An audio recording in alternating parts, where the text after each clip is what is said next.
ഹണി റോസ് എന്ന നടി മലയാളത്തിലെ ഏതെങ്കിലും ഒരു മികച്ച നടിയാണെന്നും ഞങ്ങൾക്ക് തോന്നിയിട്ടില്ല.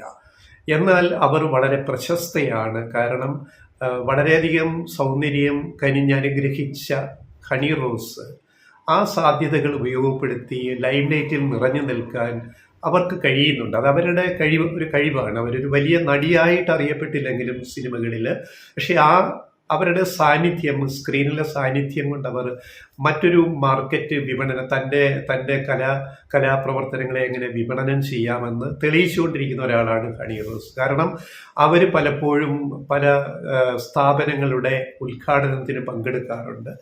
ധാരാളം ഡിമാൻഡുകൾ ആ രംഗത്ത് പല ഷോപ്പുകളുടെയും ഉദ്ഘാടനത്തിന് ഹണി റോസിനെ സ്ഥിരമായി വിളിക്കാറുണ്ട്.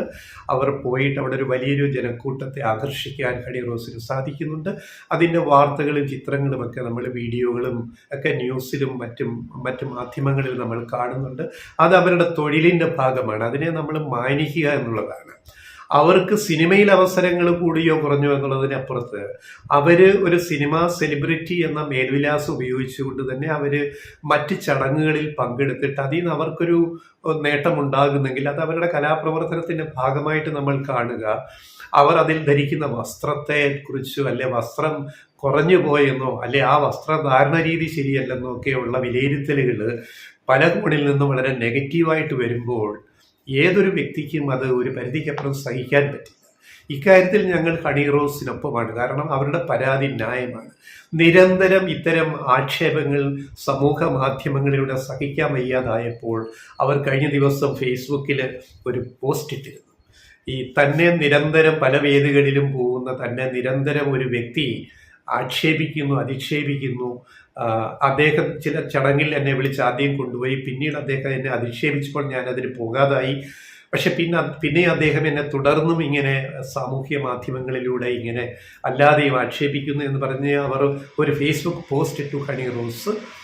അപ്പോൾ അതിനെതിരെ പൊങ്കാലയിട്ടുകൊണ്ട് നമ്മുടെ സമൂഹ മാധ്യമങ്ങളിൽ കുറെ കമന്റുകൾ വന്നു. നമ്മുടെ മലയാളികൾ, ഇവരെ എല്ലാം മലയാളികൾ എന്നല്ല വിളിക്കേണ്ടത്, ഞരമ്പുകൾ എന്നാണ് വിളിക്കേണ്ടത്.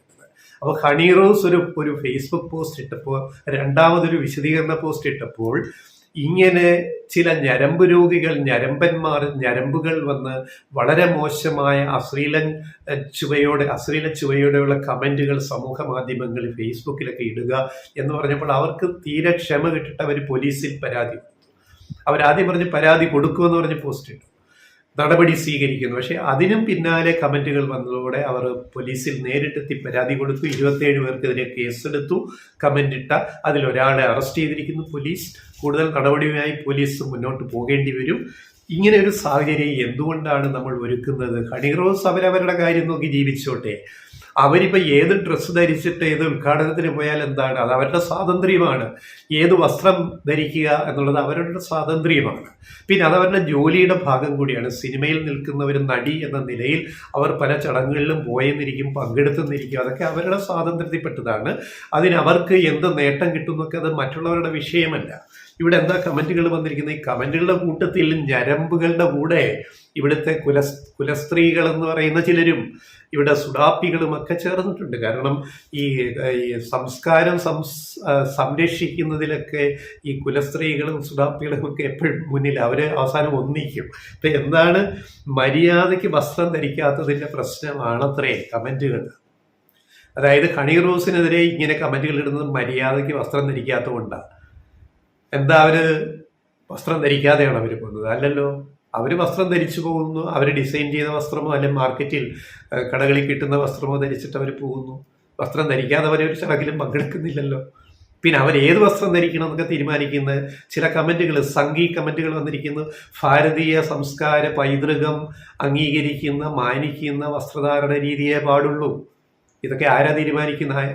സംഘികൾക്ക് അതിനുള്ള അവകാശമാണ് കൊടുത്തിരിക്കുന്നത്. ഈ ഭാരതീയ സംസ്കാര പൈതൃകത്തിന്റെ അടിസ്ഥാനപ്പെടുത്തിയുള്ള വസ്ത്രധാരണ രീതി എന്താണാവൂ? ഇവിടെ 100 കൊല്ലം മുമ്പ് വരെ, 150 കൊല്ലത്തിനപ്പുറത്ത് ഇവിടെ കേരളത്തില് സ്ത്രീകൾക്ക്, പല വിഭാഗങ്ങളിലും പെട്ട സ്ത്രീകൾക്ക് മാറുമറയ്ക്കാൻ അവകാശമില്ലായിരുന്നു. നല്ല മാന്യമായ വസ്ത്രധാരണ രീതി ആണുങ്ങൾക്ക് ചില വിഭാഗങ്ങൾക്കുണ്ടായിരുന്നു, ഇല്ലായിരുന്നു. അതിനെ വർണ്ണാശ്രമക്കാര്, ഈ പറയുന്ന ഇപ്പോഴത്തെ സനാതന ധർമ്മക്കാരെന്ന് പറയുന്നവര് അംഗീകരിച്ചിട്ടില്ലായിരുന്നു. എന്നാണ് മാറുമറയ്ക്കാനുള്ള സ്വാതന്ത്ര്യം കിട്ടിയത് സ്ത്രീകൾക്ക്? എന്നാണ് പുരുഷന്മാർക്ക് ഇവിടെ മാന്യമായ വസ്ത്രം ധരിക്കാനുള്ള സ്വാതന്ത്ര്യം കിട്ടിയത്? പിന്നെ എന്തോന്നാണ് ഈ ഭാരതീയ സംസ്കാര പൈതൃകത്തെ പറ്റിയൊക്കെ പറഞ്ഞത്? അത്തരം ഡ്രസ്സുകൾ ഇടണമെന്ന് ഈ കുലസ്ത്രീകളും കുലപുരുഷന്മാരും ഒക്കെ പറയുന്നത്. ഈ കുലസ്ത്രീകൾ എന്നാണ് മാന്യമായ വേഷം ധരിക്കാൻ തുടങ്ങിയത്? ഒരു 100 കൊല്ലം മുമ്പ് കുലസ്ത്രീകൾക്ക് മാന്യമായ വേഷം ഈ നാട്ടിലുണ്ടായിരുന്നു? 100 കൊല്ലം മുമ്പത്തെ കേരളം എന്തൊരു അശ്ലീല കേരളമായിരുന്നു! അതിനെയല്ലേ സ്വാമി വിവേകാനന്ദൻ ഭ്രാന്താലയം എന്ന് വിശേഷിപ്പിച്ചത് ഒന്ന് നേരിട്ട് കണ്ടിട്ട്. അപ്പോ ഇങ്ങനെ കമന്റ് പറഞ്ഞ് അവസാനം സംഘികളും സുഡാപ്പികളും എല്ലാം ഹണി റോസിനെതിരെ ഞരമ്പുകൾക്ക് കൂടെ കൂടിയിരിക്കുകയാണ്. ഇതെല്ലാം ഒരു തരം ഞരമ്പാണ്. അവസാനം മാന്യമായിട്ട് തൊഴിലെടുത്ത് ജീവിക്കാൻ ഈ നാട്ടിൽ ഒരു കലാകാരനോ കലാകാരിക്കോ കഴിയാത്ത അവസ്ഥ നമ്മുടെ സദാചാര സംരക്ഷകരും സനാതന ധർമ്മികളും എല്ലാം കൂടെ ഒരുക്കൂട്ടുന്നു എന്നുള്ളതാണ് ഈ ഹണി റോസ് വിഷയത്തിൻ്റെ പുതിയൊരു മാനമായിട്ട് ഞങ്ങൾ കാണുന്നത്. അതിനെ കൾച്ചറൽ ആൻഡ് പൊളിറ്റിക്കൽ മാനമായിട്ട് കാണണം. കാരണം മര്യാദയ്ക്ക് ജോലി ചെയ്ത് ജീവിക്കാൻ ഒരു സെലിബ്രിറ്റി സ്റ്റാറ്റസ് ഉള്ള ഒരു വ്യക്തിക്ക് ഈ നാട്ടിൽ കഴിയാത്ത ഒരു സാംസ്കാരിക രാഷ്ട്രീയ പശ്ചാത്തലം ഇവിടെ ഉണ്ടാക്കിയെടുക്കുന്നത് വളരെ അപകടകരമാണ്. അതിന് പറയുന്നതോ ഭാരതീയ സംസ്കാരത്തിൻ്റെ പേരും പിന്നെ സുഡാപ്പികൾ ഉന്നയിക്കുന്ന സദാചാര സംരക്ഷണവും അങ്ങനെയൊക്കെയുള്ള കാര്യങ്ങൾ, ഇതൊക്കെ ഞരമ്പുകളെ സഹായിക്കാനേ ഉപകരിക്കൂ എന്ന് മാത്രം നമ്മൾ മനസ്സിലാക്കുക.